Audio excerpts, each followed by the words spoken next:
আমরা আজকে দেখতে যাব। এই প্রসিডিওরটা করার জন্য আমাদের কিছু কিছু উপাদান প্রয়োজন, কিছু কিছু ইকুইপমেন্ট প্রয়োজন। যেমন আমরা হ্যান্ড ওয়াশিং করার জন্য বা হ্যান্ডটাকে পরিষ্কার করার জন্য আমাদের হ্যান্ড স্যানিটাইজার প্রয়োজন। এরপরে হচ্ছে আমাদের কটন বল প্রয়োজন। এরপরে হচ্ছে স্টেরাইল আমাদের ডিসপোজেবল সিরিঞ্জ সেগুলো প্রয়োজন। সেটা নির্দিষ্ট মাপে হইতে হয়। এটা হচ্ছে নর্মালি আমরা 5 সিসি অথবা 3 সিসি সিরিঞ্জ আমরা ইউজ করে থাকি। এরপরে হচ্ছে এক জোড়া আমরা হচ্ছে পরিষ্কার গ্লাভস ইউজ করব। এরপরে আমাদের ওয়ান টাইম ব্যান্ডেজ বা অ্যাডহেসিভ যে ব্যান্ডেজ আছে সেটা আমরা সাধারণত ব্যবহার করব। এরপরে হচ্ছে আমরা অ্যালকোহল প্যাড ব্যবহার করব। এরপরে হচ্ছে এটাকে বাঁধার জন্য আমরা হচ্ছে একটা টুর্নিকেট ব্যবহার করব। ঠিক আছে, এগুলো হচ্ছে আমাদের প্রয়োজনীয় ইকুইপমেন্ট। তো আমরা সর্বপ্রথম ইকুইপমেন্টগুলো কালেকশন করার আগে আমরা রোগীর কাছে আসব। তো রুগীকে আমরা গ্রেটিংস করব, রুগীর কাছ থেকে আমরা পারমিশন নেব। তো রুগীকে আমরা সর্বপ্রথম আইডেন্টিফিকেশান করব। এটা করার আগে রুগীকে আইডেন্টিফিকেশান করার আগে তার থেকে আমরা নাম জিজ্ঞেস করব, তার বয়স জিজ্ঞেস করব, তার রেজিস্ট্রেশন নাম্বার দেখব, তার ওয়ার্ড নাম্বার দেখব, তার বেড নাম্বার দেখব। ইভেন যদি এরকম হয়ে যায় যে কারোর সাথে মিলে যাচ্ছে তাহলে তার অ্যাড্রেস পর্যন্ত আমরা জিজ্ঞেস করব। ঠিক আছে, করার পরে আমরা রুগীকে আইডেন্টিফিকেশান করব। করার পরে আমরা রুগী থেকে পারমিশন নিলাম। তো পারমিশন নেওয়ার পরে আমরা ইকুইপমেন্টগুলো কালেকশন করে রুগীর সাইডে চলে আসবো। এরপরে আমরা হচ্ছে রুগীর সাইডে আসার পরে রুগীকে বলবো আপনি আমাকে সাহায্য করবেন। তো আপনার ক্ষেত্রে আপনার দুই হাতের ক্ষেত্রে আমি যে কোনো একটা হাতে আমি হচ্ছে যে আপনার হাত থেকে রক্ত ব্লাড স্যাম্পল কালেকশন করব, আপনি আমাকে সাহায্য করবেন। তো যেখানে আমরা সাধারণত যেখান থেকে ব্লাড স্যাম্পলটা কালেকশন করব সেই নির্দিষ্ট ভেইনের 3 থেকে 4 সেন্টিমিটার উপরে আমরা একটা টুর্নিকেট বাঁধবো।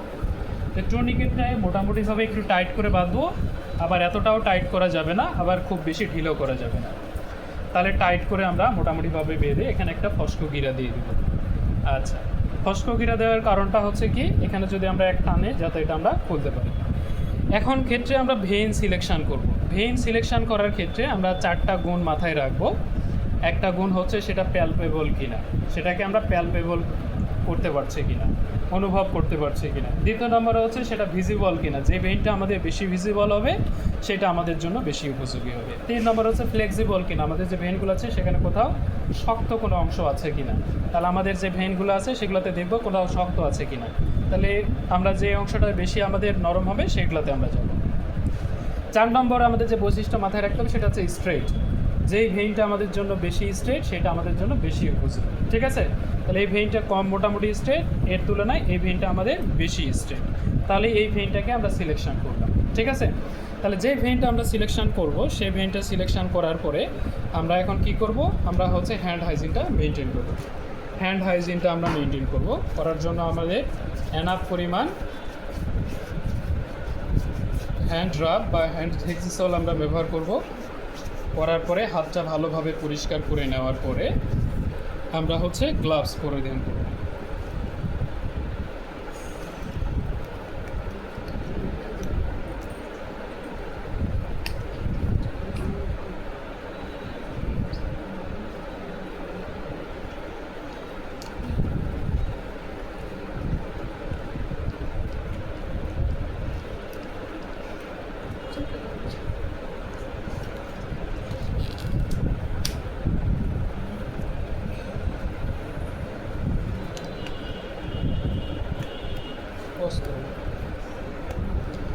আমরা এরপরে গ্লাভস আমরা পরে নিলাম। পরে নেওয়ার পরে কী কাজ করতে হবে, পরে নেওয়ার পরে আমাদের একটা অ্যালকোহল প্যাড দিতে হবে। যে ভেইনটাকে আমরা সিলেকশন করলাম সে ভেইনের উপর অ্যালকোহল প্যাড দিয়ে এটাকে পুরোপুরি পরিষ্কার করে নিতে হবে। তাহলে উপর থেকে সুন্দরভাবে যে ভেইনটা আমরা সিলেকশন করলাম সেই ভেইনটাকে আমরা পরিষ্কার করে ফেলতে হবে। তাহলে এটাকে আমরা ভালোভাবে পরিষ্কার করে ফেললাম, করার পরে এটা আমরা ফেলে দেব।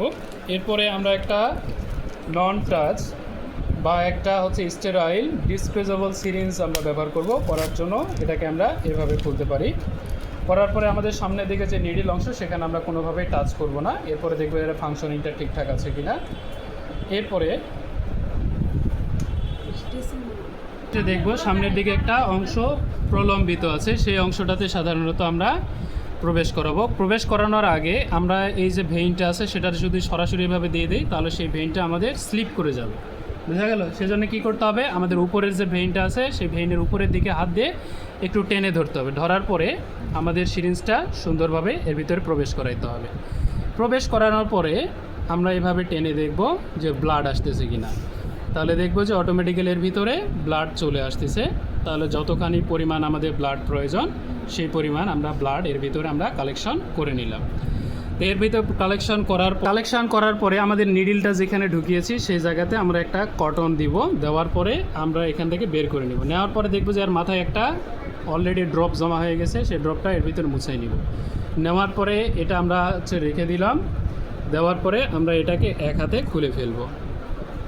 খুলে ফেলার পরে আমাদের যে হাতটা আছে সেটাকে আমরা বলবো যে রোগীকে বলবো আপনি এভাবে 2 থেকে 3 মিনিট একই অবস্থানে ধরে রাখবেন। ঠিক আছে?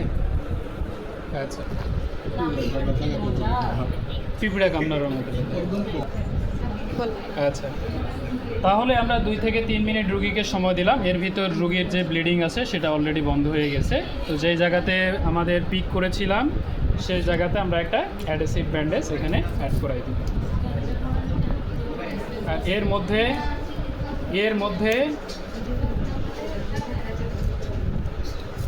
এর মধ্যে আমরা যে রক্তটা নিলাম সেই রক্তটার ভিতর আমরা লেবেলিং করে দেব, নির্দিষ্ট কন্টেনারে দিয়ে দেব এবং সেটাকে লেবেলিং করে দেব। আমাদের যেখানে সাধারণত পিক করেছিলাম সেই জায়গাতে মিডিল অপশনটা রেখে আমাদের যে ব্যান্ডেজটা আছে সেই ব্যান্ডেজটা ভালোভাবে অ্যাটাচ করে দেব। রোগীকে আমরা ধন্যবাদ জানিয়ে বিদায় নিই।